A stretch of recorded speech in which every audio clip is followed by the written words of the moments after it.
किस तरह परीक्षित महाराज अ, गंगा के किनारे आके बैठ गए हैं आमरण उपवास के लिए।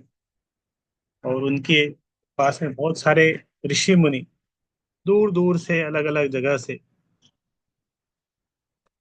आ गए थे। बहुत सारे सेजेस आ गए। परीक्षित महाराज पहले तो रिग्रेट कर रहे थे कि मैंने सही नहीं किया और इस तरह नहीं करना चाहिए एक वरिष्ठ उसके साथ। हो सकता है वो उसके लिए मुझे कुछ पश्चाताप करना चाहिए, कुछ कर्म का फल भी आना चाहिए, कुछ सजा मिलनी चाहिए, इस तरह खुद ही सोच रहे थे। तभी आ जाए इस तरह। फिर महाराज परीक्षित को पता चलता है और वो आ, उसको एक्सेप्ट भी कर लेते हैं, गंगा के किनारे चले जाते हैं और बहुत सारे ऋषि मुनि उस स्थान पर आ जाते हैं। और बहुत सौभाग्यशाली परीक्षित महाराज फिर सबके सामने बोलना शुरू करते हैं। अपने आप को बहुत सौभाग्यशाली बताते हैं कि मैं कितना सौभाग्यशाली हूँ, मृत्यु का समय है, इतने बड़े बड़े आ, ऋषि मुनि पूरे दुनिया से ब्रह्मांड से मेरे सामने हैं। और बाकी सबने भी उनको उत्साह बढ़ाया कि हम राजन, हम आपके साथ में रहेंगे 7 दिन। वो परीक्षित महाराज फिर उनसे प्रश्न करते हैं कि एक मरणासन्न व्यक्ति का क्या कर्तव्य है, जो व्यक्ति मरणासन्न है उसका कर्तव्य क्या है, उसको क्या सुनना चाहिए, क्या बोलना चाहिए, क्या देखना चाहिए, मतलब उसको क्या करना क्या चाहिए उससे, और क्या नहीं करना चाहिए, दोनों उसने बताया। इस तरह प्रश्न पूछा था। फिर सुद गोस्वामी कुछ श्लोक के साथ कंक्लूड किए थे। मतलब सुखदेव गोस्वामी अभी बोलना शुरू नहीं किए। सुखदेव गोस्वामी दूसरे स्कंद से बोलना करे शुरू करते हैं। तो दूसरे से स्कंद के पहले 11 श्लोक अगर हम देखेंगे तो उसमें सुखदेव गोस्वामी परीक्षित महाराज के प्रश्नों का उत्तर देना शुरू करते हैं। और भक्ति भक्ति योगा को सुपीरियर बताते हैं। शुरुआत में इस तरह के श्लोक बताते हैं। आ, अंते नारायण स्मृति जन्म लाभ परापुंस। मरणासन्न व्यक्ति के बारे में है ना, तो मरणासन्न व्यक्ति का क्या कर्तव्य है? अंते नारायण स्मृति। गीता में भी भगवान बोलते हैं अंत काले च मामेव। इसमें बोलते हैं भागवत में अंते नारायण स्मृति। और फिर दूसरे अध्याय के 2 से नंबर 2, 3, 4 ये श्लोक में बताते हैं। पहले तो शुरू शुरू में बताते हैं कि क्या नहीं सुनना चाहिए, क्या नहीं बोलना चाहिए, क्या क्या स्मरण नहीं करना चाहिए। फिर उसके बाद बताते हैं क्या स्मरण करना चाहिए। और फिर अ, परीक्षित महाराज को उत्साहवर्धन के लिए, क्योंकि पास बहुत कम समय है, मरने वाले हैं, तो उत्साहवर्धन कर उनको उनका उत्साह बढ़ाने के लिए तो बताते हैं कि ये ज्यादा मैटर नहीं करता है कि कोई व्यक्ति 100 साल जिया, 150 साल जिया, 200 साल जिया, 400 500 साल जिया। अगर इस तरह कोई व्यक्ति मिलता है तो ये कोई बड़ी बात नहीं है। वो ज्यादा महत्व नहीं करता। Quality of life matter. तो वो व्यक्ति किया क्या, मान लो 50 साल भी जीवन रहा, तो 50 साल में किया क्या उसने? भक्ति किया तो 100 साल जीवन है लेकिन भक्ति किया ही नहीं, तो व्यर्थ है उसका जीवन। तो क्वालिटी मैटर्स। कम समय जिए लेकिन भक्ति किए। मान लो हमारे पास पूरा दिन है, मकर संक्रांति का दिन है, 24 घंटे छुट्टी है, तो 24 घंटे छुट्टी है, सबके जीवन में छुट्टी है, तो वो 24 घंटे में किया क्या? अगर कोई भक्ति किया तभी तो फायदा है, नहीं तो खाते खाने सोने में ही छुट्टी निकाल दी तो क्या मतलब। Quality of life. इस तरह पूरा जीवन को भी अगर लेंगे तो पूरा जीवन में किया क्या, वो मैटर करता है। तो उसके बाद थोड़ा सुखदेव गोस्वामी दूसरा ओपिनियन जो है इसके बारे में, ज्ञान मिश्र भक्ति, भक्ति मिश्र ज्ञान। तो भक्ति के साथ ज्ञान वाला प्रोसेस, उसके बारे में थोड़ा बताते हैं। हृदय में परमात्मा, और जिस कर्म कांड के प्रोसेस को रिजेक्ट करते हैं, मुक्ति के मार्ग के बारे में बताते हैं। हृदय में परमात्मा किस प्रकार है उसके बारे में थोड़ा वर्णन करते हैं, ध्यान का प्रोसेस। और किस तरह एक योगी अ, ध्यान करता है परमात्मा के ऊपर, और कैसे वो प्राण त्यागता है, क्या उसका कैसे वो अभ्यास करता है, कैसे प्राण त्यागता है इस भौतिक जगत से, योगी किस तरह करता है। और ग्रेजुअल कैसे व्यक्ति कैसे मुक्ति होता है, विराट रूप के बारे में भी बताया कि विराट रूप के ऊपर ध्यान लगाना चाहिए। और फिर साधना भक्ति is the best of all paths. अलग अलग पाथ बताते हैं, क्रम मुक्ति, विराट रूप के बारे में, एडवांस योगी, परमात्मा के ऊपर ध्यान लगाना। लेकिन एट द एंड बताते हैं कि साधना भक्ति इज द बेस्ट प्रोसेस, सारे रास्ते में भक्ति प्रोसेस सबसे श्रेष्ठ है। तीसरे अध्याय में ये जो पहले के दूसरे स्कंद के पहले 3 अध्याय में वो बताते हैं। फिर चौथे अध्याय से सीन बदल जाता है, क्रिएशन के बारे में शुरू हो जाता है। तो देवताओं की पूजा के बारे में बताते हैं कि देवता पूजा और शुद्ध भक्ति में क्या अंतर है। जो व्यक्ति आ, कम बुद्धिमान है वो देवताओं की पूजा के रास्ते में जाता है। और इस तरह ये सब बोला था। फिर शौनक आदि ऋषि इंस्पायर सुत गोस्वामी टू स्पीक मोर। तो ये सब कौन बता रहे हैं? ये कथा किसके बीच में चल रही है? शौनक ऋषि और सुत गोस्वामी। सुत गोस्वामी बता रहे हैं शौनक आदि ऋषियों को कि परीक्षित महाराज ने सुखदेव गोस्वामी को क्या क्या क्या पूछा, सुखदेव गोस्वामी ने क्या बताया। तो ये पूरे भागवतम में कभी परीक्षित शौनक आ जाता है, कभी परीक्षित शौनक, कभी पेश परीक्षित सुत गोस्वामी शौनक आदि ऋषि। तो ये सब वर्णन आता है। तो शौनक मुनि इंस्पायर करते सुत गोस्वामी, आप और बताइए और बताइए, और प्रश्न पूछते हैं। Limb by limb description of such animalistic person. तो क्रिएशन, प्रोसेस ऑफ क्रिएशन के बारे में बताते हैं, सृष्टि का प्रोसेस। तो सुत गोस्वामी फिर बताते हैं नेक्स्ट क्या होता है। परीक्षित महाराज प्रश्न पूछते हैं सुखदेव गोस्वामी से। बहुत सारे प्रश्न रहते हैं। तो वो प्रश्नों का आंसर करने से पहले परीक्षित महाराज सुखदेव गोस्वामी मंगलाचरण प्रार्थना करते हैं। Sukhdev Goswami offers prayer to. तो शुरू शुरू में तो ऐसे ही थोड़ा सा बोल देते हैं, लेकिन अब मंगलाचरण करते हैं सुखदेव गोस्वामी, भगवान से प्रार्थना करते हैं। भगवान की प्रार्थनाएं हैं 19 से 23 नंबर श्लोक में। दूसरा अध्याय छोटा सा 23 श्लोक है, प्रार्थना करते हैं। और उसके बाद वो क्रिएशन के बारे में प्रश्न पूछता है। तो क्रिएशन के बारे में बताते हैं कि आपने जैसा प्रश्न पूछा इसी तरह प्रश्न एक बार नारद मुनि ने ब्रह्मा जी से भी पूछा था सृष्टि के बारे में। तो नारद मुनि ने ब्रह्मा जी से भी इसी प्रकार का एक बार प्रश्न पूछा था। तो उसी तरह प्रश्न पूछा था, तो उसका answer same same point of view से वो आंसर देते हैं। मतलब प्रश्न किसने पूछा? परीक्षित महाराज ने सुखदेव गोस्वामी से प्रश्न प्रश्न पूछा सृष्टि के बारे में, सृष्टि के क्रिएशन के बारे में। तो परीक्षित महाराज ने सीधे क्रिएशन के बारे में नहीं बताया। उन्होंने बताया कि आपने जैसा प्रश्न पूछा है ऐसा प्रश्न एक बार इसी तरह सेम प्रश्न एक बार इन्होंने भी पूछा था। नारद मुनि ने ब्रह्मा जी से पूछा था। नारद मुनि ने ब्रह्मा जी से जब इसी तरह प्रश्न पूछा था, तो उसका आंसर उन्होंने जो दिया था परीक्षित महाराज ने बोले वैसे ही आंसर मैं आपको देता हूँ अब। तो फिर ये नारद मुनि और ब्रह्मा जी के बीच में चर्चा आ जाता है। तो इस अध्याय का 5वां अध्याय, छठा अध्याय, 7वां अध्याय, ये तीनों अध्याय क्रिएशन के ऊपर है, सृष्टि सृष्टि के बाद। तो हम पढ़ेंगे तो समझ में नहीं आएगा ज्यादा, लेकिन हम पढ़ लेंगे एक बार। जीव तत्व, सृष्टि तत्व, अलग अलग तत्व क्या है, कैसे तत्व बने, कैसे क्रिएशन हुआ, वो सब चर्चा इसके अंदर चलेंगे। तो एक पाद त्रिपाद विभूति, एक पाद विभूति, और तो इस तरह ये 3 अध्याय पुरुष सूक्त के बारे में कुछ आएगा। अलग अलग इनकारनेशंस के बारे में भी इसमें वर्णन आएगा। फिर परीक्षित महाराज और प्रश्न पूछते हैं। परीक्षित महाराज और भी प्रश्न पूछते हैं उनसे हरि कथा। तो परीक्षित महाराज और प्रश्न पूछ के उनको बोलते हैं आप बताइए थोड़ा भगवान के बारे में, डिटेल्स में बताइए, मैं सुनना चाहता हूँ। भगवान की महिमा के बारे में बताइए, भगवान के अवतार के बारे में। तो बहुत सारे प्रश्न, 21 प्रश्न पूछते हैं।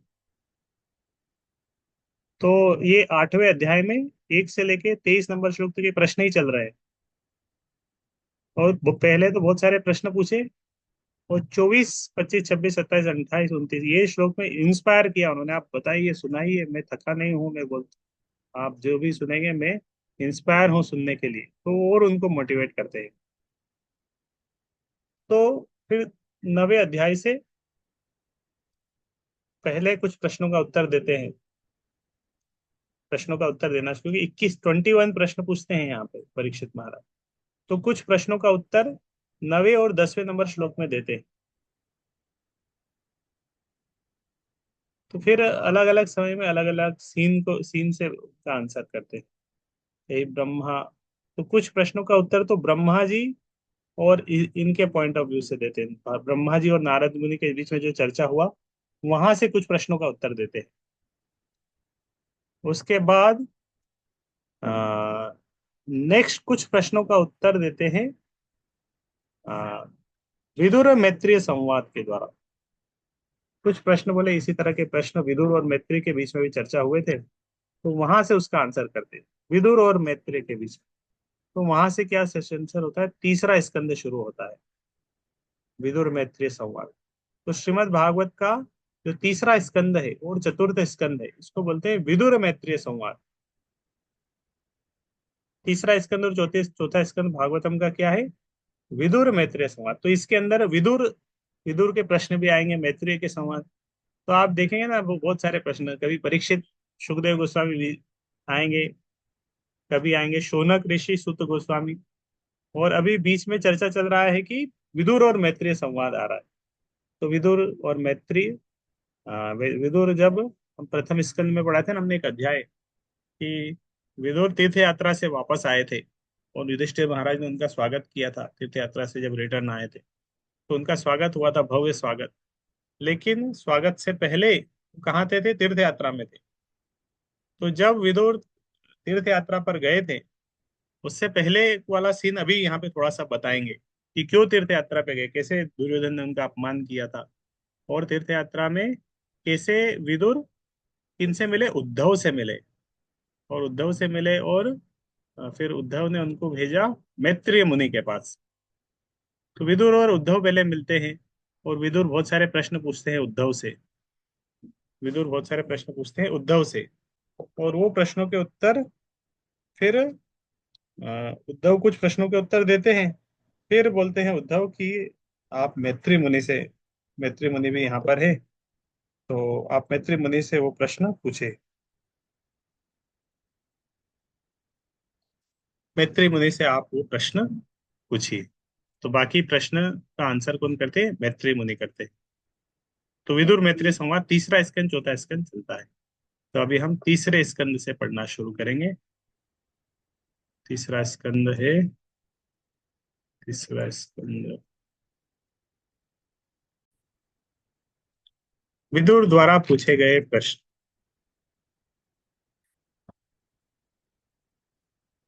श्री शुकवाच एवं में पुरा पृष्टो मित्रियो भगवान किल क्षत्रावनम प्रविष्टेन त्यक्त्वा स्वगृहमद्भिता। राजा सुखदेव गोस्वामी ने कहा, सुखदेव गोस्वामी ने कहा, अपना समृद्ध घर त्याग कर जंगल में प्रवेश करके महान भक्त राजा विदुर ने अनुग्रहकारी मैत्रेय ऋषि से यह प्रश्न पूछा। तो कहाँ तक सीन आ गया था, विदुर और मैत्रेय जंगल में मिल गए थे। विदुर और मैत्रेय कहाँ पर मिले, जंगल में, विदुर और मैत्रेय। पांडवों के यद्वा अयं मंत्र कृतो भगवान अखिलेश्वर पौरवेन्द्र ग्रहम हित्वा प्रविवेशात्मसात्कृतम। पांडवों के रिहायशी मकान के विषय में और क्या कहा जा सकता है। सभी के स्वामी श्री कृष्ण तुम लोगों के मंत्री बने। वे उस घर में प्रवेश करते थे मानो कि वह उन्हीं का अपना घर हो, और वे दुर्योधन के घर की ओर कोई ध्यान ही नहीं देते थे। तो भगवान के बारे में बताते कि भगवान आ, सबके स्वामी हैं, लेकिन पांडवों के घर को वो अपना मानते थे। पांडवों के घर को भगवान अपना मानते हैं, और दुर्योधन के घर की ओर कोई ध्यान ही नहीं देते थे। थोड़ी अचिंत्य भेदादे तत्व दर्शन के अनुसार जो भी वस्तु भगवान श्री कृष्ण की इंद्रियों को तुष्ट करती है, वह भी श्री कृष्ण है। उदार श्री वृंदावन धाम श्री कृष्ण से अभिन्न है। तद धाम वृंदावनम, क्योंकि भगवान वृंदावन में अपनी अंतरंगा शक्ति का दिव्य आनंद भोगते हैं। इसी तरह पांडवों का घर भी भगवान के लिए दिव्य आनंद का स्रोत था। यहाँ इसका उल्लेख हुआ है कि भगवान ने इस घर को अपने ही घर की तरह समझा। किसको, पांडवों के घर को। अतएव पांडवों का घर वृंदावन के समान था और विदुर को उस दिव्य आनंद वाले स्थान का परित्याग नहीं करना चाहिए था। तो विदुर भी उधर ही थे, लेकिन विदुर हस्तिनापुर छोड़ के आ गए। अतः उनके द्वारा घर छोड़ने का कारण वास्तव में पारिवारिक अनबन नहीं थी। प्रत्युत विदुर ने इस अवसर का लाभ ऋषि मित्र से मिलने और दिव्य ज्ञान की चर्चा करने के लिए उठाया। विदुर जैसे तो इधर भी दो कारण हो सकते हैं ना, जिस तरह हम सुबह चेतन चर्चा में पढ़ा ना कि एक्सटर्नल रीजन, इंटरनल रीजन। तो बाहरी कारण विदुर का घर छोड़ने का क्या था? दुर्योधन ने अपमान किया, उसने बोला घर इनको निकाल दो राज्य से, इस तरह ये बाहरी कारण है। आंतरिक कारण क्या है? वन में जाएंगे, साधु संतों से मिलेंगे।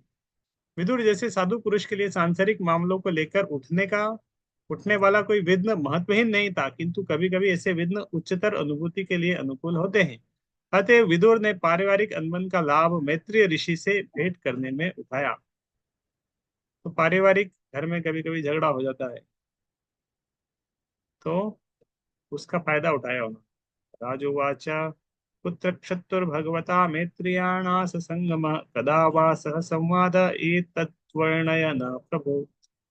सुखदेव गोस्वामी ने पूछा, राजा ने सुखदेव गोस्वामी से, परीक्षित महाराज ने सुखदेव गोस्वामी से पूछा, संत विदुर तथा अनुग्रहकारी मैत्री मुनि के बीच कहाँ और कब यह भेंट हुई और विचार विमर्श हुआ? हे प्रभु, कृपा करके यह कहकर मुझे कृत कृत्य करे। तो परीक्षित महाराज ने पूछा विदुर और मैत्रेय के संवाद के बारे में। वो कहाँ मिले, कब मिले, क्यों मिले, बताइए उसके बारे में। इस तरह प्रश्न हुआ। जिस तरह शौनक ऋषि ने सुद गोस्वामी से पूछा था, सुद गोस्वामी ने उत्तर दिया, ठीक उसी तरह श्रील सुखदेव गोस्वामी ने राजा परीक्षित की जिज्ञासाओं का उत्तर दिया। राजा ने इन दो महात्माओं के बीच संपर्क सार्थक विचार विमर्श के विषय में जानने के लिए अत्यंत उत्सुक था। न ही अल्प अर्थ उदयः तस्य विदुरस्य मलात्मनः तस्मिन् वरीयसी प्रश्नः साधुवाद उपब्रह्मितः। संत विदुर ने भगवान के महान एवं शुद्ध भक्त थे।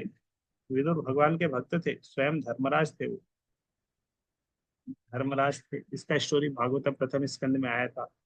प्रथम स्कंद के तात्पर्य में आया था। प्रभुपाद ने बताया था ना, मंडूक ऋषि के श्राप के कारण यमराज को श्राप मिला था इस तरह। तो यमराज आए थे विदुर के रूप में। अतएव कृपालु ऋषि मैत्री से पूछे गए उनके प्रश्न अत्यंत सार्थक, उच्च स्तरीय तथा विद्वान मंडली द्वारा अनुमोदित रहेंगे। तो जो इस तरह कोई महान वो मिलते हैं, ठीक है, आप सबके लिए एक टास्क है। मान लो दो भक्त हैं, जब आपस में मिलते हैं तो उसमें क्या प्रश्न उत्तर हो सकते हैं? मतलब अच्छे उन्नत उन्नत स्तर के भक्त हैं, भक्ति में बहुत एडवांस है, वो अगर जब आपस में मिलेंगे दो भक्त, तो आपस में किस तरह का चर्चा होगा? ये आप थोड़ा सा सोचिए। क्या प्रश्न होंगे आपस में, क्या चर्चा होगा, प्रश्न क्या होगा? ये क्या क्या प्रश्न होगा, सोच के आप चैट बॉक्स में डाल सकते हैं। 2 मिनट बाद हम चर्चा करेंगे कि दो भक्त जब मिलते हैं तो क्या चर्चा होती है। तो भक्तों के बीच में जब वो चर्चा होता है तो उसका टॉपिक स्पिरिचुअल होता है। तो विदुर और मैत्रेय भी इस तरह मिल रहे हैं। संत विदुर भगवान के महान एवं शुद्ध भक्त थे। अतएव कृपालु ऋषि मैत्री से पूछे गए उनके प्रश्न अत्यंत सार्थक, उच्च स्तरीय, विद्वान मंडलित। तो सार्थक प्रश्न होते हैं, मतलब उसका कुछ अर्थ निकलता है। फालतू के प्रश्न नहीं रहते, उच्च स्तरीय, हाई लेवल के रहते हैं। विभिन्न श्रेणी के व्यक्तियों के बीच के प्रश्नों तथा उत्तरों का भिन्न भिन्न महत्व होता है। व्यापार विनिमय में व्यापारी व्यक्तियों द्वारा किए गए प्रश्नों का आध्यात्मिक महत्व नहीं हो सकता। विभिन्न श्रेणी के व्यक्तियों में उठने वाले प्रश्नों तथा उनके उत्तरों का अनुमान संबंध व्यक्तियों के बौद्धिक स्तर से लगाया जा सकता है। कोई व्यक्ति कैसा प्रश्न पूछ सकता है, उससे पता चल जाता है कि इसका बौद्धिक स्तर क्या है। टीचर समझ जाता है अगर स्टूडेंट कैसा प्रश्न पूछ रहे हैं और क्या लेवल का स्टूडेंट है। भगवत गीता में जो विचार विमर्श हुआ वह श्री कृष्ण तथा अर्जुन के बीच हुआ, जो क्रमशः परम पुरुष तथा परम भक्त थे। भगवान ने अर्जुन को अपना भक्त तथा मित्र स्वीकार किया। अतः कोई भी विवेकवान व्यक्ति अनुमान लगा सकता है कि यह विचार विमर्श भक्ति योग के सिद्धांत पर आधारित था। वास्तव में संपूर्ण भगवत गीता भक्ति योग के सिद्धांत पर आधारित है। कर्म तथा कर्मयोग में अंतर है। कर्म तो कर्ता द्वारा फल के भोग हेतु नियमित कार्य है, किंतु कर्मयोग भगवान की तुष्टि हेतु भक्त द्वारा संपन्न किया गया कार्य है। कर्मयोग भक्ति पर अर्थात भगवान को प्रसन्न करने पर आश्रित है, जबकि कर्म स्वयं कर्ता की इंद्रियों को प्रसन्न करने पर आधारित है। श्रीमद् भागवत के अनुसार जब कोई व्यक्ति आध्यात्मिक ज्ञान के उच्च स्तर पर प्रश्न पूछना चाहता हो, उसे प्रामाणिक गुरु के पास जाने की सलाह दी जाती है। उस सामान्य व्यक्ति को जिसे आध्यात्मिक बातों में कोई रुचि नहीं होती, फैशन के रूप में गुरु के पास जाने की कोई आवश्यकता नहीं है। तो, तो आध्यात्मिक इंक्वायरी अगर हमें करना है, उसी उद्देश्य से गुरु के पास जाना चाहिए। दूसरा कोई उद्देश्य नहीं होना चाहिए कि गुरु के पास जा रहे हैं, दूसरा कोई भौतिक उद्देश्य है। फैशन की तरह भी नहीं होना चाहिए कि हमारे भी गुरु हैं, गुरु बस बना लिए लेकिन सेवा नहीं करते, कोई प्रश्न उत्तर नहीं है, वो भी सही नहीं।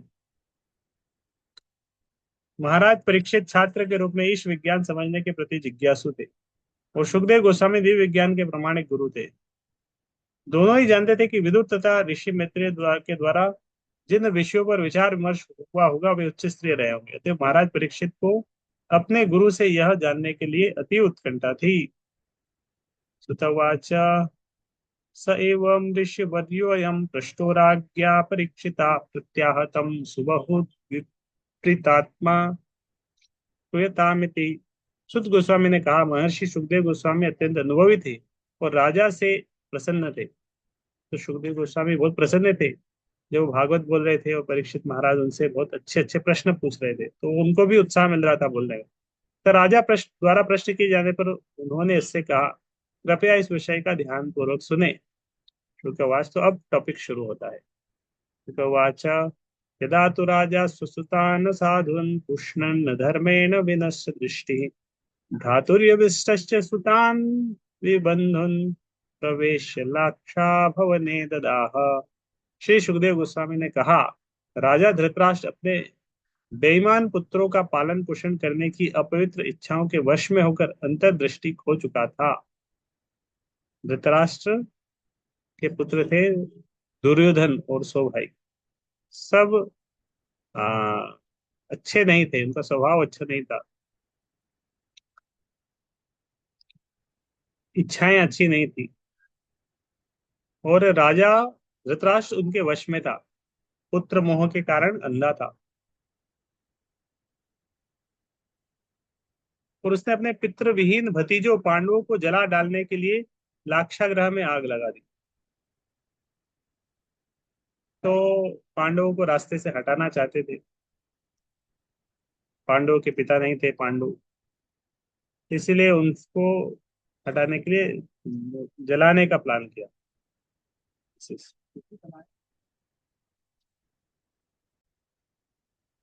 धृतराष्ट्र जन्मांध था, किंतु अपने बेईमान पुत्रों के समर्थन हेतु अपवित्र कार्य करने में उसका अंधापन दृष्टि के शारीरिक दोष से कहीं बड़ा था। दृष्टि की शारीरिक कमी से किसी की आध्यात्मिक प्रगति नहीं रुकती। दृष्टि की शारीरिक कमी से किसी की आध्यात्मिक प्रगति नहीं रुकती, किंतु जब कोई कायिक रूप से स्वस्थ होते हुए भी आध्यात्मिक रूप से अंधा होता है, तो वह अंधापन मनुष्य जीवन की प्रगति कार्य में रूप से बाधक होता है। कुछ दिन पहले हम एक प्रोग्राम में गए थे। अंधे अंधे बच्चे थे सारे, देख नहीं पाते, कोई देख नहीं पा रहा है, लेकिन सब रहते हैं, अपने हॉस्टल है सबका, सब उसके अंदर रहते हैं। और अंधे हैं लेकिन वो सब सब बहुत एक्टिव भी है। सबको पता है कहाँ मेरी अलमीरा है, अलमीरा में सामान मेरा कहाँ रखा है, कहाँ मेरी थाली है, कहाँ मेरा ग्लास है, कहाँ मेरा बेड लगा हुआ, का कैसे वहां तक जाना है। सब कुछ उनको पता है। दिखता कुछ नहीं है, लेकिन वो प्रसादम हॉल में आ जाते हैं खुद से, प्रसादम हॉल में बैठ भी जाते हैं। उठने के बाद वो अपनी थाली भी धो लेते हैं, और फिर से 2 फ्लोर चढ़ के अपने रूम में भी चले जाते हैं। तो शारीरिक दृष्टि से कमी है, देख नहीं पा रहे हैं, लेकिन बाकी एक्टिव है, उनकी इंद्रियां, बाकी इंद्रियां भी एक्टिव है। आध्यात्मिक प्रगति उनकी रुकती नहीं। तो बहुत प्रश्नों के उत्तर भी दिए, बहुत सारे प्रश्न में उनसे पूछा था, सब एक्टिवली प्रश्नों के उत्तर दिए, कीर्तन भी कर रहे थे। डिस्ट्रैक्शन भी नहीं था, उनको मोबाइल चला नहीं पाते। तो अच्छे से सुन रहे थे सब। तो आध्यात्मिक दृष्टि से अंधा होना और ज्यादा खतरनाक है। भौतिक दृष्टि से अंधा होना आ, के कंपैरिजन में। कोई अंधा है लेकिन वो भगवान का भक्त है, और कोई अंधा नहीं है जो भगवान का भक्त। अंधा नहीं है, सब कुछ हाथ पैर आँख सब अच्छे से काम करते हैं, लेकिन वो आध्यात्मिक रूप से अंधा है, तो वो खतरनाक है, वो उसके लिए अ, वो सही नहीं। तो दुर्योधन अंधा था, धृतराष्ट्र अंधा था आध्यात्मिक दृष्टि से। इस तरह भगवान के बहुत सारे भक्त हैं जो अ, अंधे नहीं थे, अंधे थे लेकिन भगवान के भक्त थे। तभी उनकी अ, महिमा वर्णन होता है। जिस तरह अ, ये था सूरदास, तो इस तरह और भी बहुत सारे, बिलवा मंगल ठाकुर खुद भी अंधे थे, खुद ही अंधे हो गए थे। राजा ने अपने पुत्र दुशासन द्वारा देवतुल्य राजा युधिष्ठिर की पत्नी द्रौपदी के बाल खींचने के निंदनीय कार्य के लिए मना नहीं किया, यद्यपि उसके अश्रुओं से उसके वक्षस्थल का कुमकुम तक धुल गया था। युधिष्ठिर जो कि अजात शत्रु है, जुए में छल पूर्वक हरा दिए गए, किंतु सत्य का व्रत लेने के कारण वे जंगल चले गए। तो महाभारत का सीन, महाभारत से पहले का सीन बता रहे हैं। समय पूरा होने पर जब वे वापस आए और जब उन्होंने साम्राज्य का अपना उचित भाग वापस करने की याचना की, तो मोहग्रस्त धृतराष्ट्र ने देने से इनकार कर दिया। महाराज युधिष्ठिर अपने पिता के साम्राज्य के सही अधिकारी थे, किंतु दुर्योधन इत्यादि अपने पुत्रों का पक्षपात करने के लिए महान युधिष्ठिर के ताऊ धृतराष्ट्र ने अपने भतीजों को उनके राज्याधिकार से वंचित करने के लिए अनेक छलपूर्ण युक्तियों का सहारा लिया। अंत में पांडवों ने पांचों भाइयों के लिए केवल 5 गांव मांगे, किंतु अनधिकृत वंचकों ने उससे भी इनकार कर दिया। इस घटना के फलस्वरूप कुरुक्षेत्र का युद्ध हुआ। अतः कुरुक्षेत्र का युद्ध पांडवों द्वारा नहीं अपितु कौरवों द्वारा उकसाया गया था। क्षत्रियों के रूप में पांडवों की सही जीविका तो एकमात्र शासन करना था, न कि कोई अन्य कार्य स्वीकार करना। एक ब्राह्मण क्षत्रिय वैश्य किसी भी परिस्थिति में अपनी जीविका के लिए नौकरी स्वीकार नहीं करेगा। यदा च पार्थ प्रहितः सभायां जगत गुरुर्यानि जगात कृष्ण न तानि पुंसाम अमृताय नानि राजो रुमेने क्षत पुण्यलेश। अर्जुन ने श्री कृष्ण को जगत गुरु के रूप में सभा में भेजा था, और यद्यपि उनके शब्द कुछ एक व्यक्तियों द्वारा शुद्ध अमृत के रूप में सुने गए थे, किंतु जो लोग पूर्व जन्म के पुण्य कर्मों के लेश मात्र से भी वंचित थे, वे उन्हें वे नहीं लगे, अच्छे नहीं लगे। राजा ने कृष्ण के शब्दों का गंभीरता पूर्वक नहीं लिया। धृतराष्ट्र और दुर्योधन दोनों ने कृष्ण समझाने गए, भगवान खुद समझा रहे हैं, उन्होंने भगवान बोल रहे 5 गांव दे दो, लेकिन उन्होंने माना नहीं। जगत गुरु भगवान कृष्ण ने दूत कार्य स्वीकार किया, और अर्जुन द्वारा नियुक्त होकर वे शांति मिशन में जो राजा धृतराष्ट्र की सभा में गए। कृष्ण सभी के स्वामी है, फिर भी अर्जुन के दिव्य सखा होने के कारण उन्होंने यह दूत कर्म प्रसन्नता पूर्वक स्वीकार कर लिया, मानो वे कोई सामान्य मित्र हो। अपने शुद्ध भक्तों के साथ भगवान के बर्ताव का यही अनूठापन है। उन्होंने सभा में जाकर शांति के विषय में बातें की।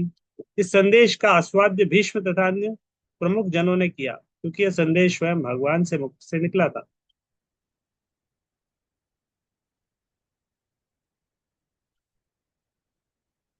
किंतु पूर्व जन्म के पुण्य कर्मों के क्षीण होने से दुर्योधन अथवा उसके पिता धृतराष्ट्र ने इस संदेश को गंभीरता से नहीं लिया। जिन व्यक्तियों के पुण्य क्षीण हो जाते हैं, वे ऐसा ही करते हैं। कोई व्यक्ति अपने विगत पुण्य कर्मों के बल पर देश का राजा बन सकता है, किंतु दुर्योधन तथा उसकी टोली के पुण्य कर्मों के फल क्षीण हो जा चुके थे। अतएव उनके कार्यों से स्पष्ट हो गया था कि वे पांडवों के पक्ष में अपना राज्य होने वाले थे। ईश्वर का संदेश भक्तों के लिए तो सदैव अमृत तुल्य होता है, किंतु भक्तों के लिए बिल्कुल उल्टा होता है। मिश्री स्वस्थ व्यक्ति को सदैव मीठी लगती है, किंतु पीलिया रोग से पीड़ित व्यक्ति को यह अत्यंत तीखी लगती है। तो मिश्री मीठी है स्वभाव से, लेकिन मिश्री को कोई व्यक्ति जिसको पीलिया रोग हो गया है, वो व्यक्ति मिश्री अगर खाएगा तो उसको मिश्री कैसी लगेगी? कड़वी लगेगी। इसके कारण, पीलिया रोग के कारण। लेकिन उसका इलाज भी क्या है? मिश्री खिलाना है उसको, मिश्री खिलाया जाओ खिलाया जाओ, कड़वी लगेगी कड़वी लगेगी, धीरे धीरे धीरे धीरे उसमें मीठापन आ जाएगा, मीठी लगने लगेगी फिर उसको, वही मिश्री उसको मीठी लगने लगेगी। यदोपहूतो भवनं प्रविष्टो मन्त्राय पृष्टः किल पूर्वजेन अथाह तन्मन्त्रदृशां वरीयान् जन्मंत्रिणो वे दुरिकम वदंती। जब विदुर अपने ज्येष्ठ भ्राता द्वारा मंत्रणा के लिए बुलाए गए तो वे राजमहल में प्रविष्ट हुए और उन्होंने ऐसे उपदेश दिए जो उपयुक्त थे। उनका उपदेश सर्वविदित है और राज्य के दक्ष मंत्रियों द्वारा अनुमोदित है। तो विदुर बहुत एक्सपर्ट थे उपदेश देने में, इंस्ट्रक्शन देने में। कंप्रोमाइज नहीं करते थे, एज इट इज बोलते थे, स्ट्रिक्टली बोल देते थे। कड़वा लगे या मीठा लगे तो वो इंस्ट्रक्शन देते थे। विदुर द्वारा दिए गए राजनीतिक विषयक सुझाव पटी होते हैं। जिस तरह आधुनिक काल में राजनीतिक तथा आचरण संबंधी अन्य देशों के विषय में अच्छी सलाह के लिए चाणक्य पंडित प्रमाण माने जाते हैं। जिस तरह चाणक्य पंडित को आजकल बहुत फेमस मानते हैं और चाणक्य कोट्स यूज होते हैं, इसी तरह विदुर नीति भी बहुत फेमस है। विदुर नीति, विदुर के इंस्ट्रक्शन। अजात शत्रु प्रतियच्छदायं तितिक्षयो तो दुर्विषहं तवागः सहानुजो यत्र बकोदराहि स्वसनोष्णुष्ययत् मलम विभेषी। विदुर ने कहा, तुम्हें चाहिए कि युधिष्ठिर को उसका न्यायोचित भाग लौटा दे। तो धृतराष्ट्र ने पूछा विदुर से, अरे कुछ सलाह दीजिए, तुम बताओ। तो विदुर ने क्लियरली बोला कि युधिष्ठिर को उसका भाग लौटा दो, क्योंकि उसका कोई शत्रु नहीं है, वो अजात शत्रु है और वह तुम्हारे अपराधों के कारण अकथनीय कष्ट सहन करता रहा है।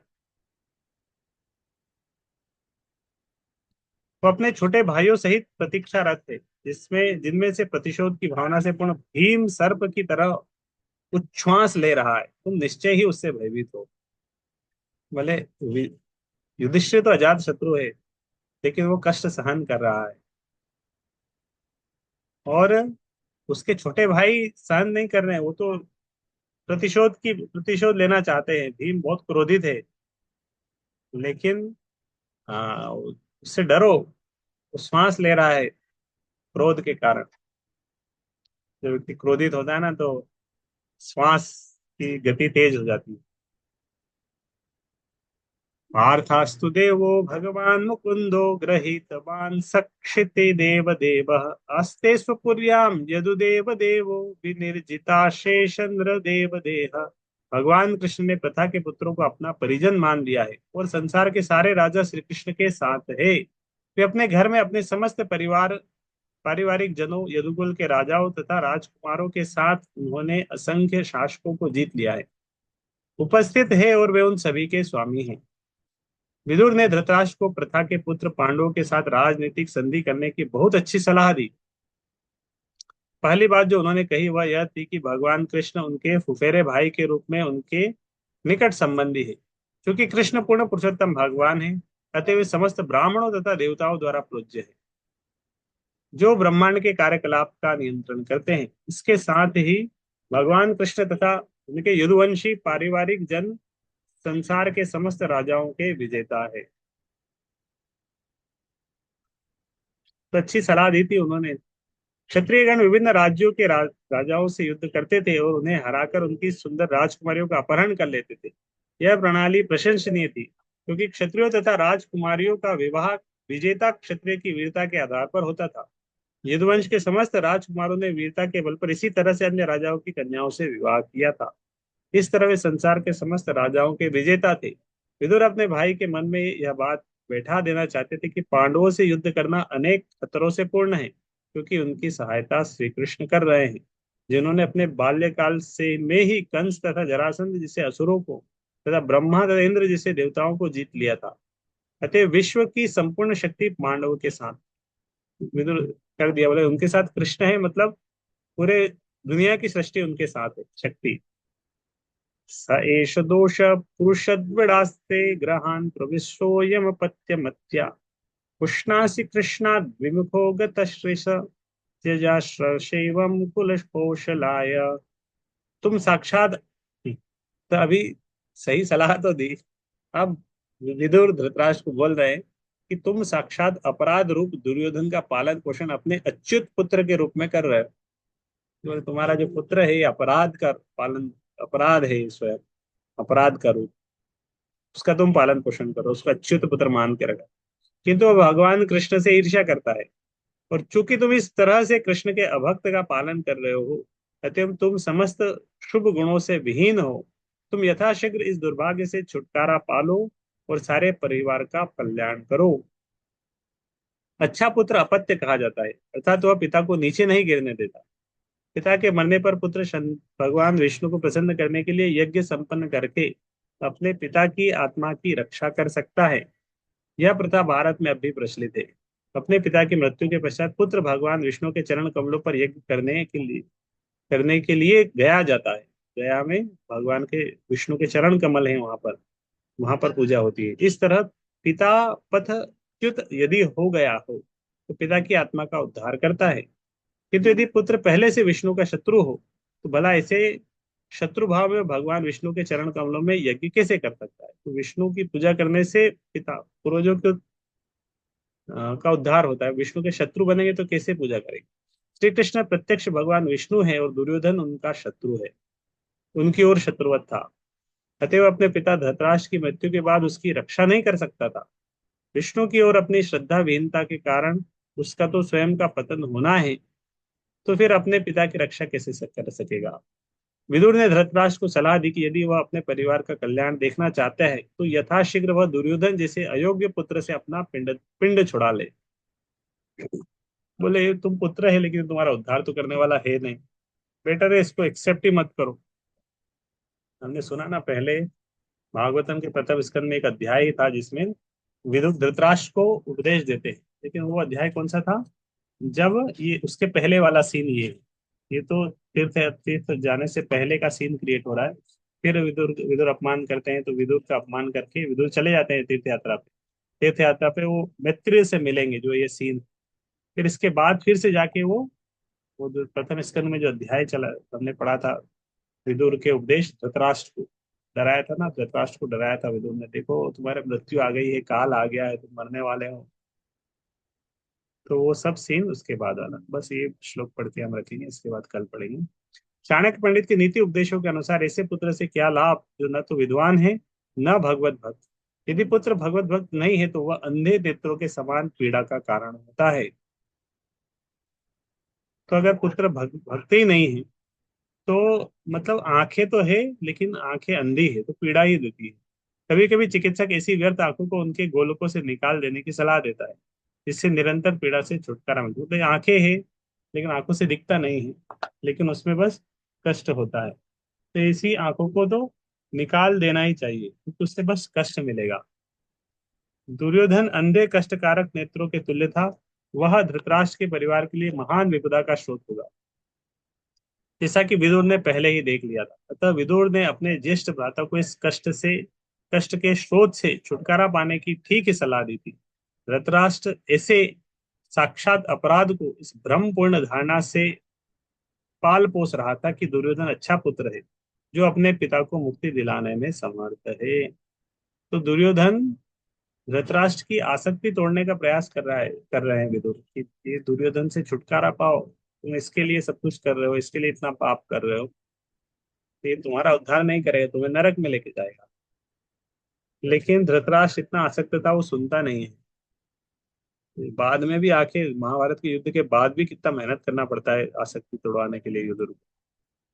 तो इसके बाद वाला सीन 14 नंबर श्लोक से हम कल पढ़ेंगे। हरे कृष्ण कृष्ण कृष्ण हरे हरे, हरे राम राम राम हरे हरे। भागवतम की जय। श्री